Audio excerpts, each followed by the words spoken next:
I'm reading from the introduction to the movement. The title of the chapter is called An Opening in History.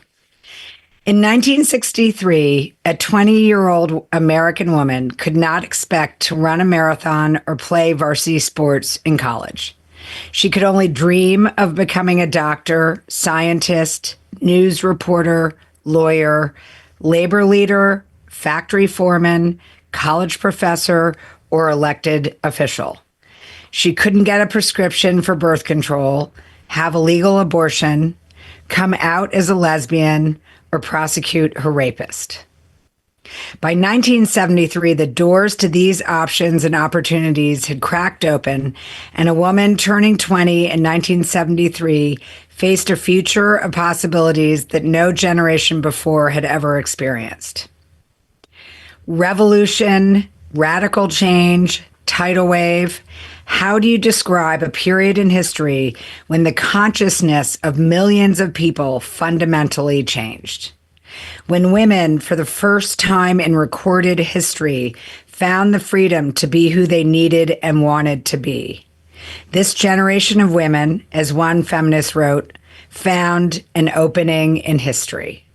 In a single decade, from 1963 to 1973, thousands of years of human custom and behavior were upended. It was not just political or legal, social or cultural disruption. It was all of that and more. It was a bedroom and a boardroom and an assembly line revolution, a restructuring of how women and men in America saw each other, a reinvention of roles, and a fundamental identity shift. Welcome to Untrained. Hey, Whitney. Hi, Iris. We have an incredible guest today, author Clara Bingham. We have been so excited about this episode. So my grandmother is Chinese, or was Chinese, and she was the first woman in her family not to bind her feet in China. Oh my God. For me, and my mother continued that generational legacy by, she said that she would purposely get her shirts tailored in the back to have a little bit of V and skin showing, because people would find it so abhorrent that she would do something like that. And so she would dress like Elvis or wear certain clothes in China, and then always, buck the norm. So for me, when you read that, it just feels so pertinent to, and I'm relating to it on a very generational and historical level. And I get emotional because so many of them lived in this way and brought us to this point. So we're going to have that conversation. So Whitney. No, we have hi, so Whitney. much, we owe them so much. Yeah, we stand on their shoulders. And that's really the most important thing, to remember. That and the most important real, I think, message of this book. Because in my day-to-day, I can get, particularly in this moment in history, very frustrated with where we are and where we aren't. And when I meet with my clients, I can have that same experience. But when I read where we were and what women endured and what they did to change things for us, I feel very differently about where we are today. It is. It's almost comforting post-election, having, lost the chance to have a woman president again for the second time, to go back to this book and see, we really have come a very long way in 50 years, in only 50 years. And then to see the long span of history and realize that before 1970, essentially, women were almost nowhere. I mean, they really, really were. So that we are just getting started.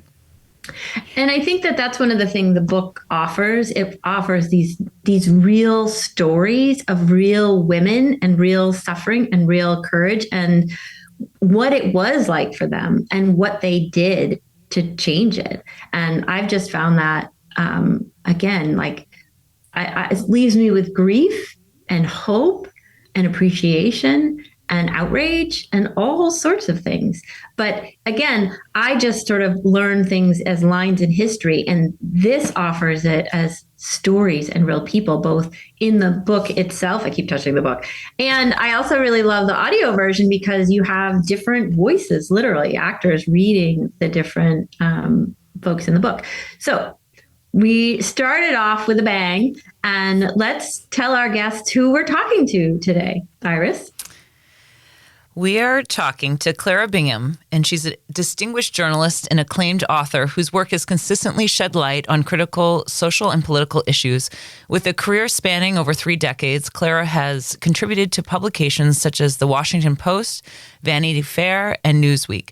She's the author of several books, including Witness to the Revolution, which provides a vivid oral history of the tumultuous 1960s, and Class Action, a groundbreaking expose on gender discrimination in the workplace, which was adapted into the film North Country. Bingham's most recent book is The Movement. That's what we're talking about today, how women's liberation transformed America. And one of the questions I sent you earlier on that I thought a lot about was, you intentionally wrote this book knowing the subject matter from a different angle. But when you were finished researching the book, which was hundreds of interviews as well as archives and all the books behind you included. There they are. Let's go all the way up to the top. Scan to the top. What became more clear to you? I having been born in 1963, and I considered this a generational time travel because I missed it, and I benefited. I was really the first generation of women to benefit from all the changes that these second wave warriors made. And so I thought I knew this history. I was an American history major in college, but I graduated in 1985. So it was before women's studies had really picked up in a big way. So I hadn't really studied women's history. I'd just written a lot about women over my career and, read a lot. But I was stunned by how little I knew. And I learned so much about how much harder it was than I understood. And so it was a full-on consciousness-raising education for me. And every single interview, I interviewed about 120 women. And, every single interview was very emotional and very moving and shocking and would, make me kind of wild with anger when I heard these stories. And so it was a fascinating journey, just personal journey, an adventure. It was an adventure for me. I felt incredibly lucky to be able to be able to interview these women, many of whom were between the ages of 75 and 95. And they were at the end, nearing the end of their lives, and many of them were retired, and they finally had time, and they were some of them were collecting their archives and putting them in files to send off to the Schlesinger Library at Radcliffe or Smith or Duke. All of these are the sort of main repositories for feminist history. And so they were reflecting on the impact that their lives had made. And now that there was so much time, to really see that influence, there was a lot to talk about. And I think they were very proud and also honored to be able to tell their stories. They were glad that anyone cared, Yeah. I think there was a renewed sense among American women in knowing women's history after the Me Too movement in 2017, and sort of like, wait, what is this sexual harassment? How long has it been illegal? Why are women still dealing with this in the workplace? That sort of tipped it off, and that was one of the reasons why I wanted to write this book. But now I feel once we had a presidential election with a Black woman running for president and Roe v. Wade having been overturned, in 2022, which was when I was in the middle of working on the book, those two historic moments made this book bizarrely relevant, made this history, very tangibly important for our, this generation and younger generations to know. I wonder what advice these women would have for us now. There is a general sense after this election. I did tell Whitney what I felt after this election was we had yet another woman who was capable of being in this position, losing again to a white male. So for me, I felt a lot of resonance with her. She's biracial, immigrant parents, so I have that same background. So it almost felt like a little personal. Yeah. But I did want to ask, a lot of people feel now a sense of, what do I do with this now? If I want to be part of this or move forward with supporting women or female leaders, or what can I do now? And I'm wondering if, given those conversations you had, did they give you any advice or any thoughts around what they wish would happen today? Yes, they absolutely did. And I now, of course, want to go back to a lot of them and find out and write about that. What we need to learn from this generation of women is that they spent decades organizing, and that what women need to do now who care about these issues is not retreat, but get strategic.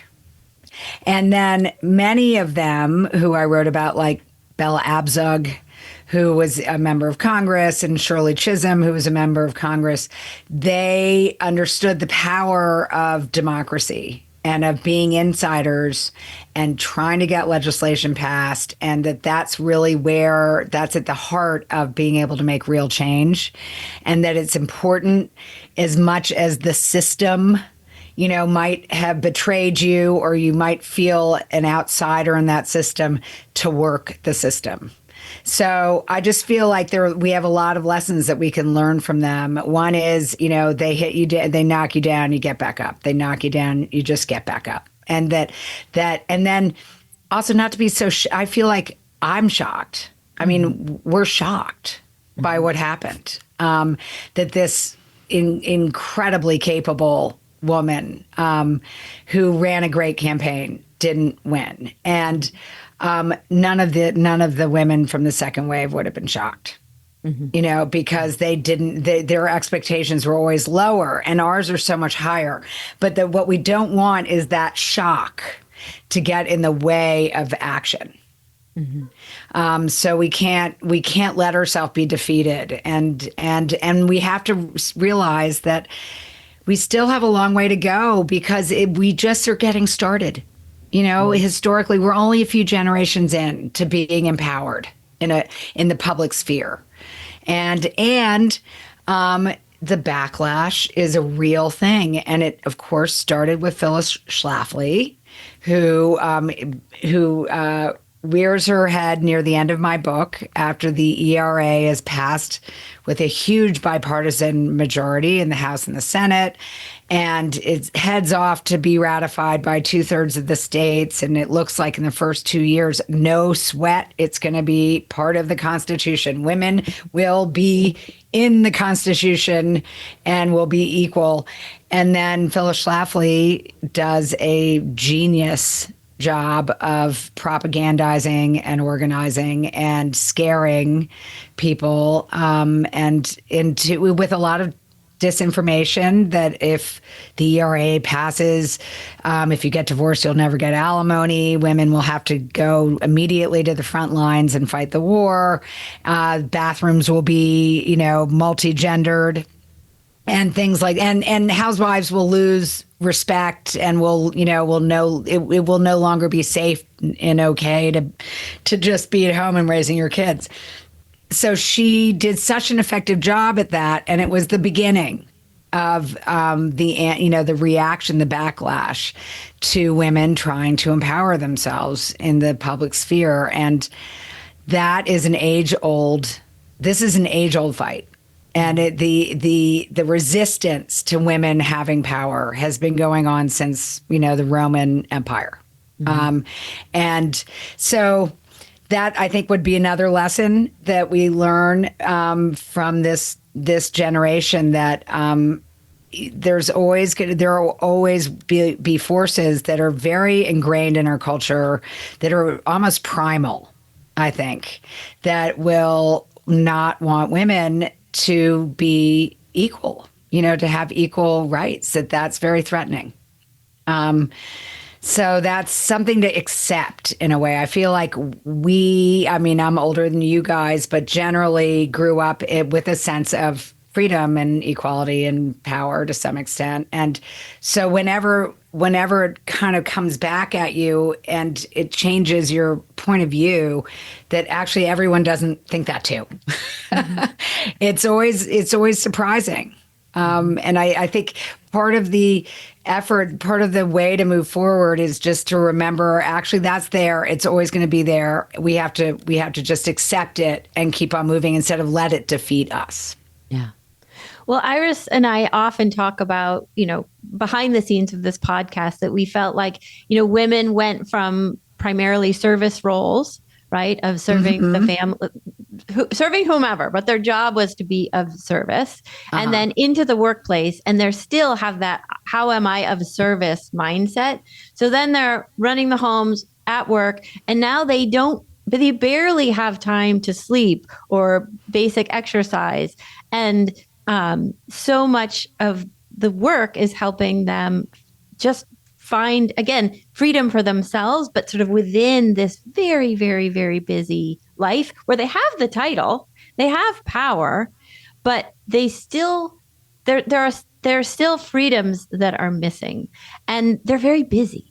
So yeah, gosh, I saw the Surgeon General's warning in August about how exhausted parents are. That was just stunning. So I want to just be mindful of, there's lots of different ways to show up. And for folks who already have a plate so full that adding anything else would be a disservice to themselves personally, health wise. But just to open a little conversation about, the different ways we can be a stand for change and what that looks like. And I know in my coaching practice, that looks like very individualized exploration of how do you take care of yourself and the things that are most important to you.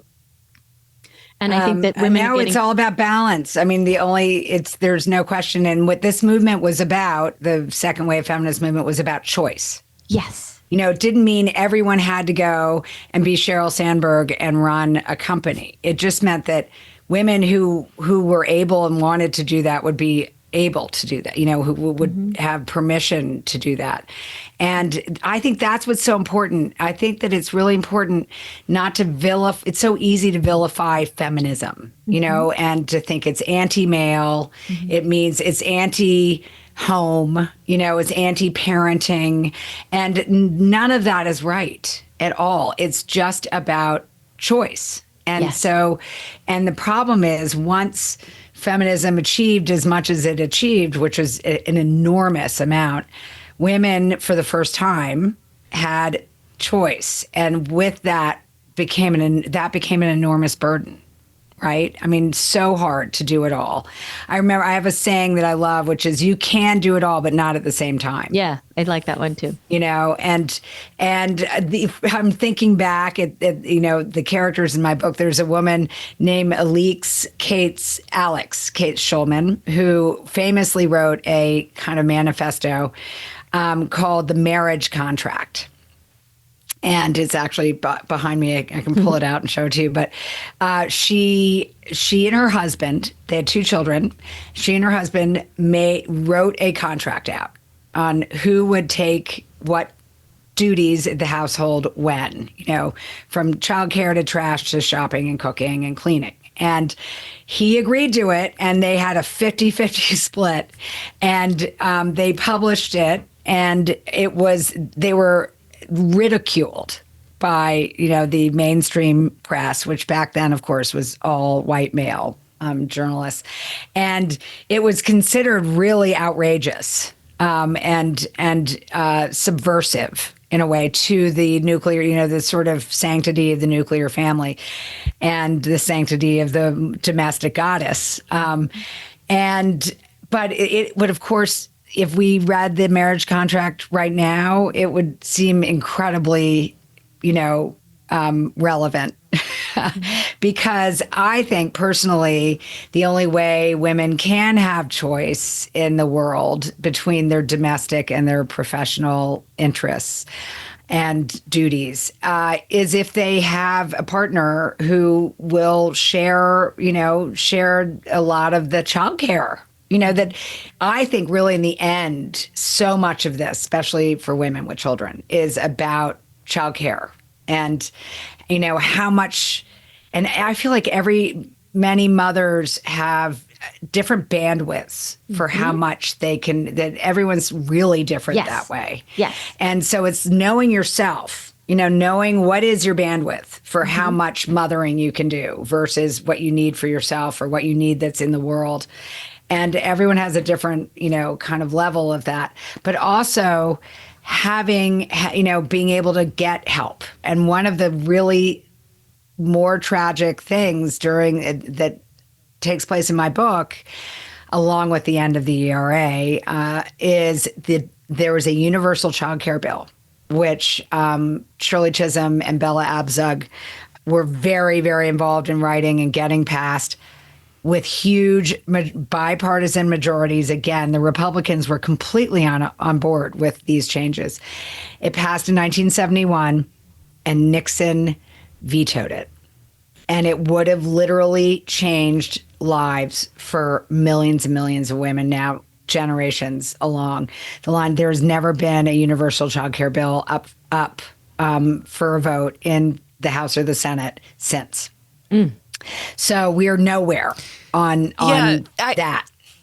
I do want to say something about that because I think sometimes we just silently say yes to it, right? It's like, this is where we're accepted, where we are, and this is as good as it gets. So I think you're right. I think we're you gave me an aha moment of we're at the beginning of the race still. For some reason in my head, I'm thinking, wow, these women did all these things. The second generation of women, they've pushed open all these doors. And I think I've almost become complacent in some ways in that way of like, yeah, that's right. I do want support or universal childcare and all that. And we sort of stopped pushing. And I think it's really important to think about we're just at the beginning of the race. We're still going. And I do want to normalize this backlash that you talked about because I'm really resonating with that. Because when I work with women, and one woman said, I'm going to take some time off to raise my children. She's a career woman, made that choice, took some time off. She can't win for losing. She goes in one group, the moms who are stay at home give her grief, women who are at work give her grief. Everyone's giving her grief, right? So women too are disorganized women are as terrible with women too. I mean, that's all that judgment and a lot of that is, female misogyny is a real thing, right? I mean, I feel I've been pushing really hard in the past few years, but I've also haven't been pushing in the way that we're talking about, sort of externally on any forces. And, just that question, how much push energy do we have and where do we use it and what makes the most sense? And to get curious about that. Well, and speak of push energy, which is an interesting phrase I've never heard before. I love it. If women are so tapped out right now and stressed and overwhelmed, are they going to have time to organize politically? Right. How now this is going to require a new level of pushing that I hadn't thought of it, but certainly back in the 60s and 70s, life was so much more affordable. So it was easier for people to be political activists because they could live in a fourth floor walk up in the East Village for $200 a month. They're just the cost of living was so much lower everywhere, all over the country. And So there wasn't the same economic pressure that people have now, and that just alone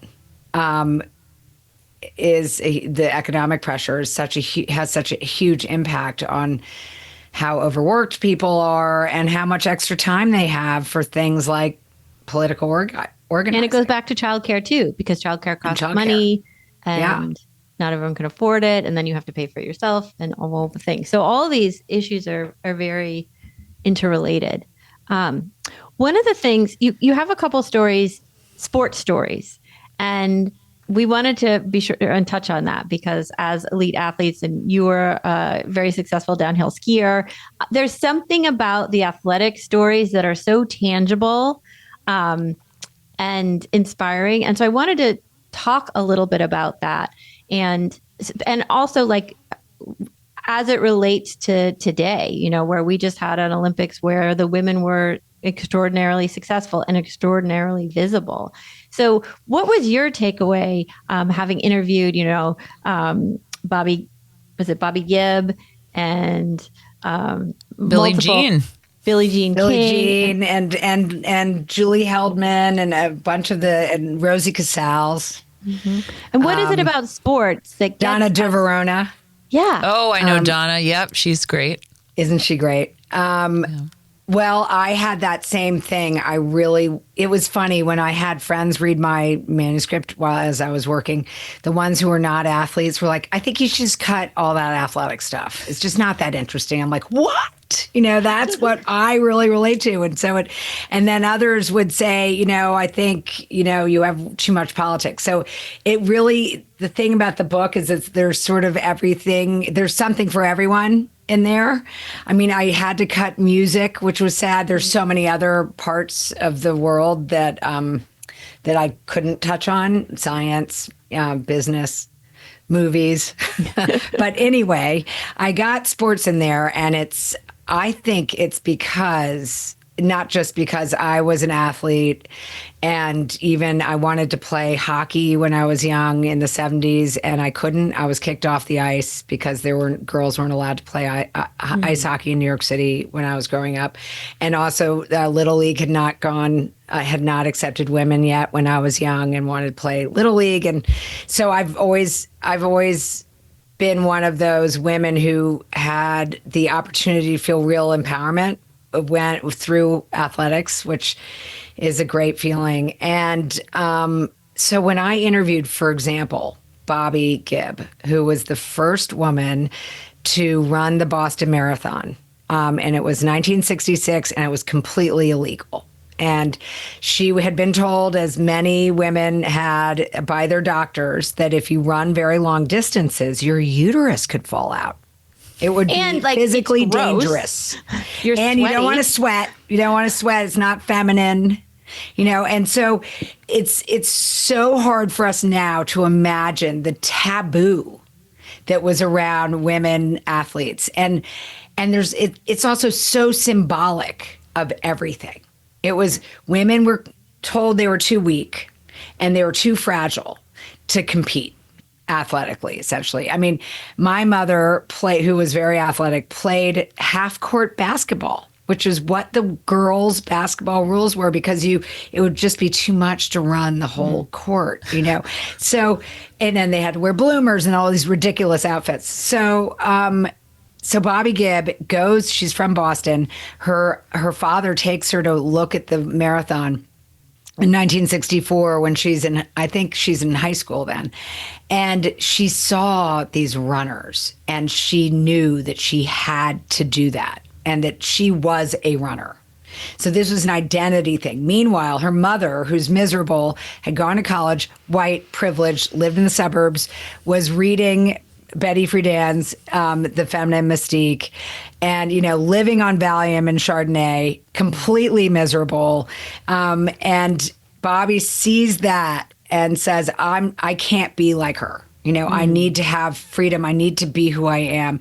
And she's running in the woods for miles and miles and miles with her dogs, and she's just a natural runner. And so she decided, I have to do that race. And in 1966, she had to train in nurse shoes because Love there that. were no running shoes for women. There were no jog bras. So she wore a leotard and her brother's shorts and a big hoodie because she didn't want to be discovered. And she hides in a bush right at the starting line and jumps out and starts the race. And soon enough, it gets hot and she has to take off her hoodie, and the other racers realize that she's a woman. But they protect her and they're, excited to have her join them. Because, presumably they're all young men who were pretty enlightened. She gets to Wellesley, which is the famous, Whitney, because you're in Boston, the moment halfway through the marathon and where all the Wellesley College students come out and cheer on the crowd. And they also, at least then, used to do a tunnel with their arms and everyone would run through it. And the word got out on the radio that a woman was running in the marathon, and the Wellesley girls go crazy and they're screaming and yelling and cheering and chanting and singing Ave Maria. And Bobbi gets there, feels the energy, and realizes she has an epiphany that she's not doing this just for herself. That she suddenly realizes this is not just my own personal need and urge to be in the race. I'm doing this for my entire gender. I'm doing this to prove that women are not weak. We're not feeble. We can run long distances, and we need to, because that's who we are. And so that was a moment when I realized too, when I interviewed her, which was she lives in Massachusetts and on the coast, I think near Gloucester. And it was so powerful for me to hear her, and she described it so well, that what second wave feminism really was women being able to self-actualize, women being able to be, as I mentioned in the intro, who they needed to be. Bobbi needed to run. And so she did that. It wasn't legal until 1974 for women to run in the Boston Marathon. So, go ahead. Have you run in the marathon? I was just going to say, if you get her book, I'm talking about your book, and I listened to that story on Audible, I have to say I was like crying in the car just listening to it, because as an athlete, to think about, even she said, well, when I was in your book, while I was running, I didn't even know if I could make it, because they kept telling me that I couldn't make it, that I wasn't going to last in a marathon, that I was going to basically like just drop dead because I'm a female. And it was just amazing to hear that story. And I'm just sort of saying, get your book on Audible, because you have all these different women's voices telling these stories, love the and audio. they're so moving. They did it. They produced it so well. They hired 13 actors. I begged for a cameo, so they said, "Okay, you can be Muriel Fox." Please let me have a role. But no, I love it too. It doesn't have footnotes, but I'm sure listeners are happy for that. But just going back to Bobbi wanted to run, and that was her form of feminism, is I'm going to find a way to run. And when she did that, it changed all sorts of people's beliefs about what a female body was capable of. And same with Billie Jean King, when she won her match, that she says that, you wrote in the book that every day still people come up to her and say, like, that changed how I saw things and how I saw my daughters. And so there's something. Really Obama told her that. Yes.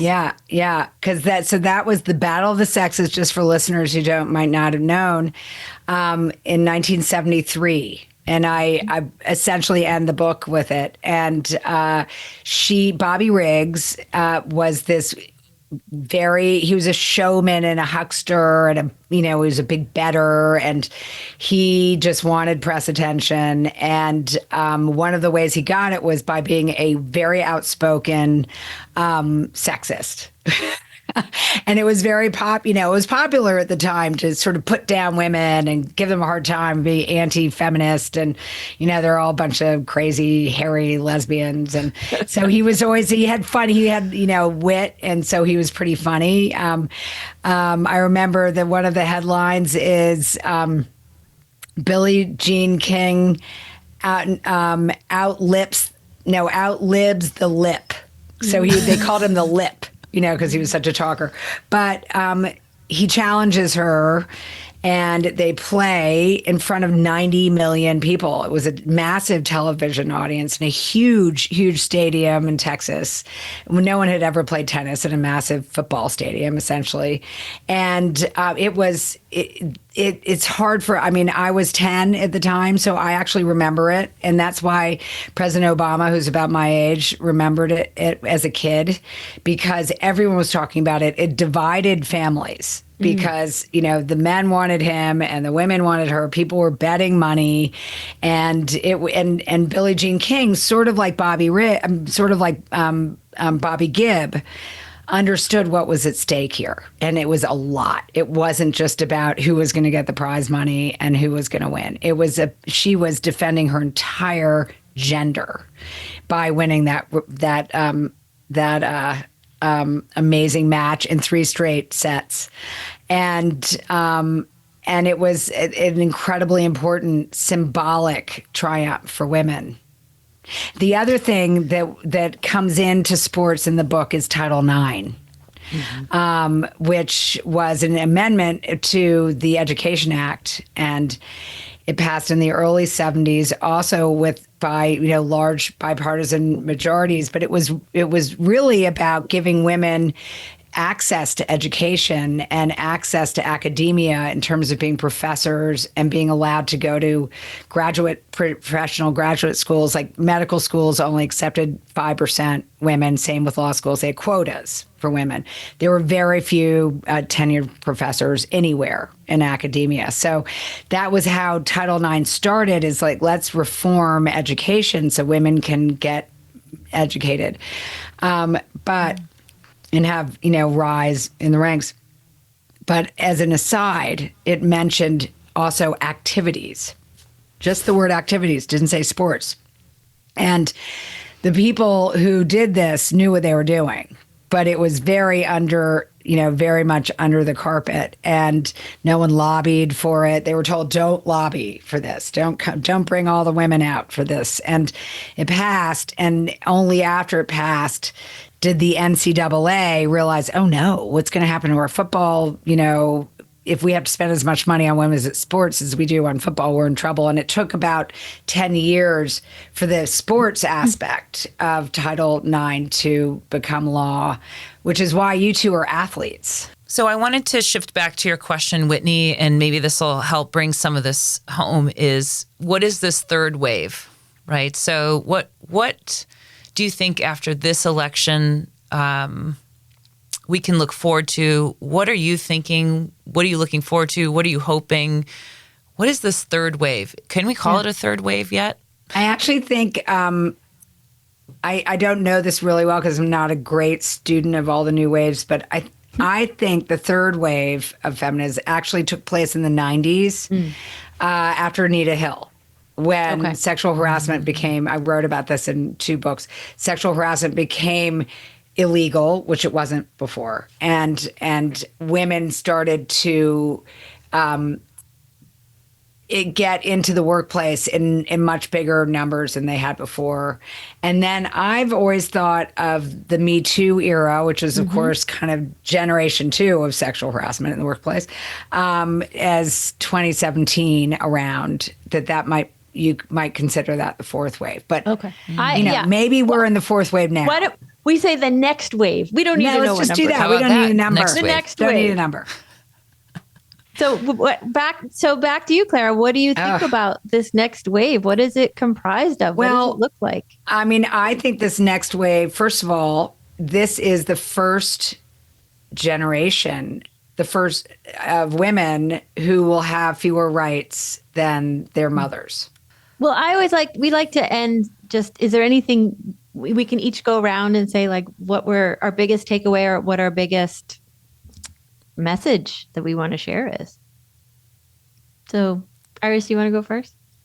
Well, I can go first.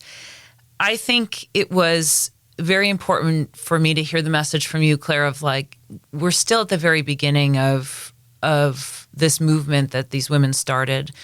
They were up against a lot, and we too are up against a lot. And it was very good to hear about the shock piece as well is it's not an acceptance of the situation, right? Not an acceptance that we are put in a lesser situation. It's more, you don't have to be surprised, and then don't let that shock keep you from doing or finding a pathway to continuing the work. And for me personally, it's important. I started the story about my grandmother being the first woman not to have her feet bound. And I do feel like I'm continuing her legacy. And I think I want to do that for my two children. And just another story too is when I had my daughter, Emma, 12 years ago, one of the first things I said to my coach, who was one of the first women to teach on faculty, a lesbian, one of the first women to coach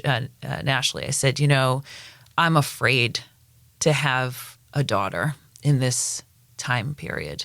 I am afraid. I really did have that visceral feeling. Wow. And and she just said, we're just going to keep working. We're just going to keep moving forward. And I think that's exactly what I'm hearing from you is don't be shocked. There's still work to do.